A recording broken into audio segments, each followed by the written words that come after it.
Fala galera, tudo na paz? Nesse vídeo eu quero apresentar para vocês a placa-mãe que eu adquiri para o meu setup. E ela tem um nome um pouco grande. Eu estou falando da ASUS TUF Game B550M Plus Wi-Fi 2.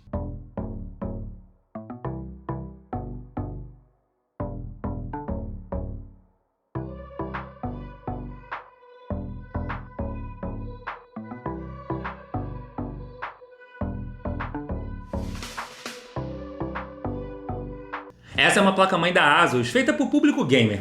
E mesmo ela sendo uma placa intermediária, como o próprio chipset B550 já entrega, ela consegue trabalhar muito bem com processadores bem potentes da geração 5000 da AMD, como o Ryzen 9 5900X. E como eu já entreguei em outros vídeos, o meu objetivo é fazer alguns upgrades no meu computador no futuro. E essa placa aqui já suporta uma configuração bem potente. Então hoje eu vou mostrar um unboxing dela para vocês, falar um pouco sobre as características e também o valor que eu paguei. Além de todo o processo que, eu vou ser bem sincero com vocês, não foi muito agradável.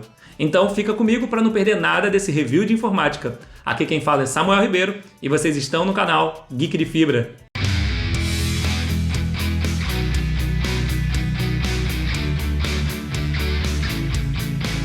Eu não sei qual a ordem que você está assistindo os vídeos dessa playlist, mas eu quero falar para vocês que essa foi a primeira peça que eu comprei e a última a chegar. Eu vou aproveitar para deixar o card dessa playlist aqui em cima e também o link na descrição.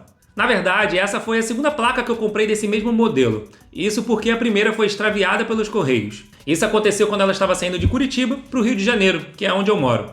E, infelizmente, os Correios demoraram quase um mês só para informar desse ocorrido, o que me impedia de solicitar o reembolso com o vendedor. E nessa altura já tinha passado mais de 40 dias desde a compra da primeira placa. E somente após eles confirmarem o extravio que eu consegui comprar a segunda. Quanto ao reembolso da peça, o AliExpress, que foi onde eu comprei a placa, foi extremamente ágil e restituiu o valor pago em 7 dias corridos. Já o valor da taxa de importação que eu paguei para os Correios, eles me deram 30 dias para restituição. E como o prazo ainda não passou, eu só posso ficar na expectativa que vão cumprir com a promessa. Mas agora, ela já está aqui comigo e eu finalmente vou poder apresentar para vocês. Eu sei que o que eu falei até agora não tem nada a ver com as configurações da placa, mas eu também sei que tem muitas pessoas com dúvidas sobre processos de importação e sobre os riscos que podem ocorrer.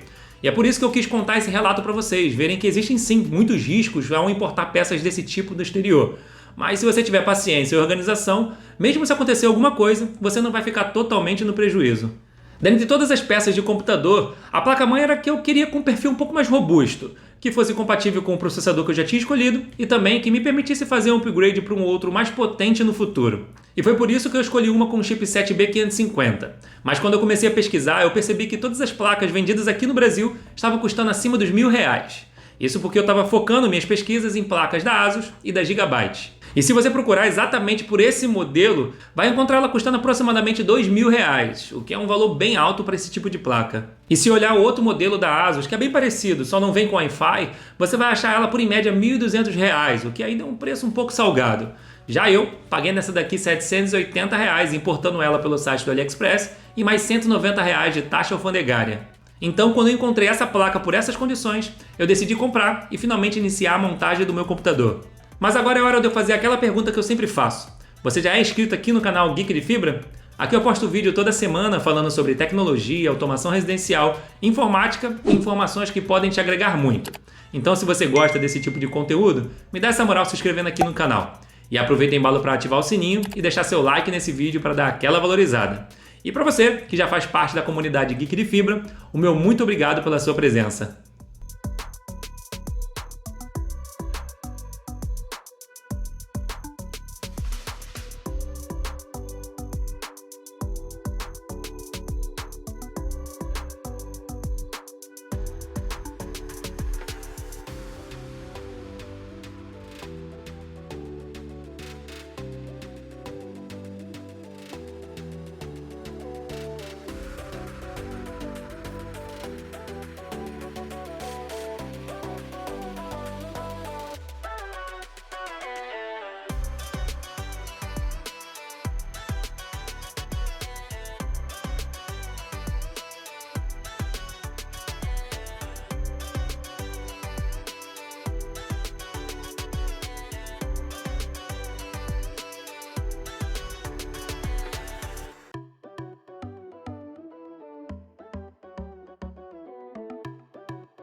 Então essa aqui é a placa-mãe Tough Game B550M Plus Wi-Fi 2. Eu queria mostrar para vocês as conexões que ela possui de uma forma um pouco mais clara. De cara aqui você já consegue ver que ela possui 4 slots de memória, que ela está marcada para você poder saber quais são as trilhas diferentes para você conectar a memória. Então na hora que for conectar uma memória nessa placa-mãe, memória RAM, você vai conectar numa preta e na outra preta, ou numa cinza e na outra cinza. Isso se você possui 2 pentes de memória, 2 módulos de memória, né? Mas se você possui 4 módulos de memória, é só sair conectando todas aqui. Óbvio que o objetivo é que sejam todas iguais ou o mais semelhantes possíveis para que você consiga ter a função Dual Channel, que essa placa aqui permite. Aqui é o socket AM4 da AMD. Aqui você tem uma porta para SSD M2. Essa porta aqui é na versão 4.0, onde você consegue fazer a comunicação diretamente com o processador, mas lembrando que o processador tem que reconhecer esse tipo de conexão, tá? A tecnologia é PCI Express 4.0. O meu processador não reconhece, então se eu conectar algum SSD aqui, ele vai somente reconhecer que é 3.0 e vai trabalhar como 3.0 mesmo. E tem mais um aqui embaixo, debaixo desse dissipador de metal, que também é PCI Express 3.0. Ele tem um PCI Express aqui X1 para você conectar uma placa de expansão, uma placa expansão USB, Wi-Fi, por mais que não precisa, que essa daqui já tem, mas eu já vou mostrar. Ela tem mais um PCI Express aqui blindado para você conectar uma placa de vídeo, por exemplo. E essa aqui é X16, porque todas as trilhas dela ela é inteira com conexões. E essa daqui é com tamanhos X16, mas somente a X4. Como vocês podem ver, só tem pontos de metal até aqui esse ponto, até essa parte. Então isso significa que você pode conectar uma placa, vai reconhecer, mas ele somente vai trabalhar como X4. Mas aqui embaixo vocês conseguem ver o módulo de áudio, é onde faz o processamento de todo o áudio, e ele é bem robusto. Tem um dissipadorzinho aqui, uma proteção blindada, e também tem aqui os componentes que fazem todo esse processamento. Aqui embaixo dá para perceber algumas conexões. Dentre elas tem aqui as conexões da RGB, que é das fãs para você conectar, e esse aqui é do ARGB, que é aquela de 5 volts, como vocês estão vendo aqui na descrição. E aqui é o RGB, que é o de 12 volts. Aqui tem as demais conexões. Ele possui 4 conexões SATA, tá? E essas conexões SATA, como vocês veem aqui embaixo, é a conexão SATA de 6 GHz, a SATA 3. Ele possui também aqui LEDs que estão atrás da placa-mãe. Essa parte aqui fica meio vazada, né? Então quando os LEDs atrás acendem, ele clareia aqui na frente. Aqui está o chipset, onde ele fica protegido também por esse dissipador. Mas aqui do lado você consegue visualizar a conexão USB 3.0 para você conectar no painel. E aqui a conexão da fonte. Um ponto que eu queria falar com vocês é o seguinte: a conexão das memórias, né, como toda placa-mãe, ela abre para você poder encaixar a memória. Mas isso só abre de um lado. Do outro lado ela não abre, ela é meio que sólida, né? Ela não abre para você conseguir encaixar a memória. Então provavelmente quando você for encaixar a memória no slot, você vai abrir aqui, vai encaixar a memória por aqui e só vai travar de um único lado. Isso não deve ser muito mais complicado do que o normal. Aqui em cima, mais uma vez, é possível visualizar outra conexão para fã, RGB de 12 volts. Aqui tem a conexão da fã da CPU, tá? E mais uma fã aqui, OTP. Esses aqui são dissipadores bem robustos, que vocês podem ver, que eles são bem espessos, né? Para conseguir fazer uma ótima dissipação das VRM. Aqui embaixo são 1, 2, 3, 4, 5, 6, 7, 8, 10 fases. Mas pela descrição do site do fabricante, é 8 mais 2. Então, ele trabalha com 8 fases para alimentar o processador. E é por isso que ele consegue sim carregar processadores até o Ryzen 9, por exemplo, porque ele tem como distribuir energia que o processador vai precisar. E 2 fases aqui para poder alimentar outros componentes, como a parte de gráfica, de vídeo, né? E alguns outros componentes da placa-mãe. Então são 8 fases só para o processador e 2 fases para poder alimentar outros pontos na placa-mãe. Mais uma vez, outro dissipador bem grande, todo de metal, tá? E provavelmente vai ajudar a dissipar o calor aqui da VRM também. E aqui tem o conector da fonte, onde vai alimentar o processador especificamente. Aqui é onde alimenta a placa-mãe e aqui é onde alimenta o processador. E aqui do lado, como é o que todo mundo normalmente procura para ver, inclusive eu, toda vez que eu olho uma placa-mãe eu paro para poder olhar as conexões aqui da parte de trás, a gente consegue ver que tem duas portas USB 2.0 aqui em cima, uma porta PS2, né, que é aquela porta antiga para conectar teclado e mouse, 4 portas USB 3.0, inclusive essa última porta aqui é a que você faz o reset da BIOS, que faz a atualização de BIOS. Você conecta um USB, um pendrive aqui com o drive atualizado, e aqui você aperta o botãozinho, mesmo sem o processador conectado, você consegue fazer uma atualização da BIOS dessa placa-mãe. Aqui, essa placa-mãe é a conversão Wi-Fi, então você consegue conectar a antena diretamente aqui na placa-mãe, que já tem esses conectores aqui e já vem com a antena, como eu mostrei no unboxing, para que você consiga utilizar tanto a função de Wi-Fi, quanto inclusive a função de Bluetooth. Nós temos aqui também uma conexão HDMI e uma DisplayPort, que é para quando você utiliza processador com gráficos integrados, como vai ser o meu caso. Aqui tem uma conexão Ethernet, que é para você conectar uma rede cabeada e ela suporta até 2.5 gigabits, que é muita coisa se você conseguir, se tiver essa velocidade disponível. Aqui também tem outras duas portas USB, só que essas aqui são 3.2. E essa aqui de baixo, como vocês podem ver, é no padrão USB tipo C.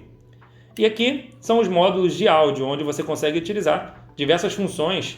Como eu mostrei para vocês, ele tem uma controladora bem interessante aqui embaixo.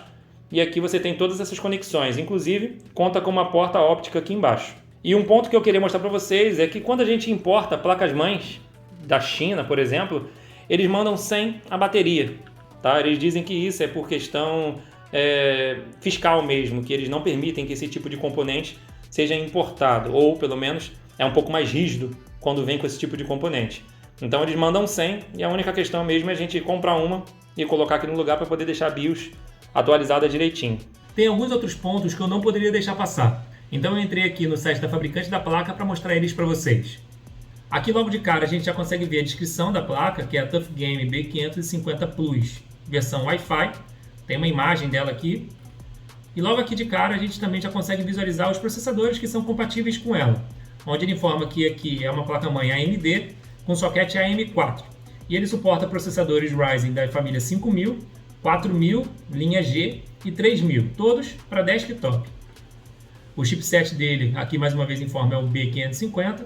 E aqui vem a descrição das memórias, onde aqui do lado ele informa que tem 4 slots para memória, ou seja, ele suporta 4 módulos de memória, 4 pentes de memória, no máximo de 128 GB. Então é possível você conectar até 4 pentes de memória, 4 módulos, com até 32 GB cada uma. E aqui do lado informa a tecnologia, que é DDR4. E aqui informa também as frequências que são compatíveis com essa placa. Tudo isso também depende do processador que vai ser conectado nela. Então, se o processador suportar 4.600 MHz, vai trabalhar tranquilamente. E aqui informa que os processadores da linha 4000, Ryzen 4000 G-Series, eles também têm as frequências discriminadas, só que ele suporta uma frequência um pouco maior que as da linha 5000 e 3000, que é de 4.800 MHz. E aqui tem as informações do gráfico suportado. Como eu falei para vocês e mostrei também na placa-mãe, ele tem um conector DisplayPort 1.2 e também um conector HDMI 2.1, que suporta até 4K 60 Hz. Mas aqui embaixo a gente vê os slots de expansão, onde os processadores Ryzen da linha 5000 e 3000 suportam a conexão PCI Express 4.0 x16. Mas se você utilizar um processador, como eu estou mostrando aqui, da família 4000G, você só vai conseguir utilizar PCI Express 3.0 x16. E aqui informa que também o chipset ele suporta uma conexão PCI Express 3.0 x16 no modo X4, que é aquela conexão mais abaixo. E também o PCI Express X1, que é aquela conexão pequenininha que tem acima daquela que tem uma blindagem mais forte. E mais embaixo ele informa sobre as conexões de armazenamento. E aqui embaixo ele mostra o suporte que cada processador tem. Aqui embaixo ele fala que a conexão M.2, que é aquela PCI Express 4.0, ela suporta conectar SSDs com as medidas 2242, 2260 e 2280, que inclusive 2280 é o que eu comprei, mas o SSD que eu comprei NVMe, ele somente é 3.0, PCI Express 3.0, então tanto faz. Se eu conectar ele nessa porta, ele vai somente reconhecer como 3.0. E aqui embaixo ele informa sobre o 4000, né? Que também suporta essa mesma porta de conexão, só que no modo PCI Express 3.0. Já o que conecta diretamente com um chipset ele consegue suportar tamanhos de SSD de 2242, 2260 e 2280 igual ao de cima, só que ele também suporta o 22110, que é o maiorzão, que normalmente é muito difícil de encontrar em algumas placas-mãe, mas esse daqui suporta tranquilamente esse SSD. Lembrando que essa conexão M.2 é da tecnologia PCI Express 3.0. E também aqui informa que o chipset é o responsável pelas conexões SATA 6 GHz que possui na placa-mãe. Aqui informa mais uma vez a LAN 2.5 GHz Ethernet. Aqui tem a conexão da rede sem fio, onde ele informa que a conexão de rede Wi-Fi dele é dual band, onde ele consegue suportar 2.4 e 5 GHz. Mas aqui embaixo tem o Bluetooth, que ele informa que é na versão 5.1, que é uma versão muito boa para você conseguir ter uma maior qualidade na comunicação. Aqui tem todos os descritivos de áudio que ele possui, eu não entendo muito bem, mas aqui ele informa bastante coisa, então provavelmente são conexões muito boas, que tem bastante função. Aqui são as portas USB, onde ele fala que só na parte traseira dessa placa-mãe ela possui 8 portas para poder fazer conexão, sendo 2 portas 3.2 geração 2, que é uma do tipo A e outra do tipo C, 4 portas 3.2 geração 1, que eu me confundi, aquelas portas azuis, elas não são 2.0 nem 3.0, elas são 3.2, só que as 4 são no tipo A. Aqui informa também que ele possui 2 portas 2.2, que é a que fica perto daquela porta PS do mouse e teclado antigo. E na parte frontal ele consegue suportar até 6 USBs, sendo 2 3.2 geração 1 e 4 2.0, todas elas USB tipo A. Como eu mostrei, essa placa possui diversos aspectos que eu considero diferenciais entre outros modelos, e inclusive se destacando quando comparado com outro da própria ASUS, só pelo fato de já vir com Wi-Fi e Bluetooth integrados. E agora que eu já apresentei todas as peças que eu comprei para o meu computador, eu quero te convidar a assistir o próximo vídeo que eu vou postar aqui no canal, onde eu vou mostrar o processo de montagem do meu desktop passo a passo. E mais uma vez, se você ainda não assistiu os outros vídeos dessa playlist, vai lá e confere todas as peças que vão compor o meu computador, para nós ficarmos na mesma linha e podermos conversar um pouco sobre os modelos, peças e montagem de computadores. E me segue lá no Instagram, @geekdefibra. Lá eu aviso quando eu subo um vídeo novo aqui no canal e também falo sobre tecnologia, automação, filmes e séries que todo geek de fibra gosta. Então, essa é a ASUS TUF Gaming B550M Plus Wi-Fi 2. Espero que vocês tenham gostado de conhecer um pouco mais sobre ela. Muito obrigado por ter ficado comigo até o final. Nos vemos em um próximo vídeo. Fiquem com Deus e fiquem na paz.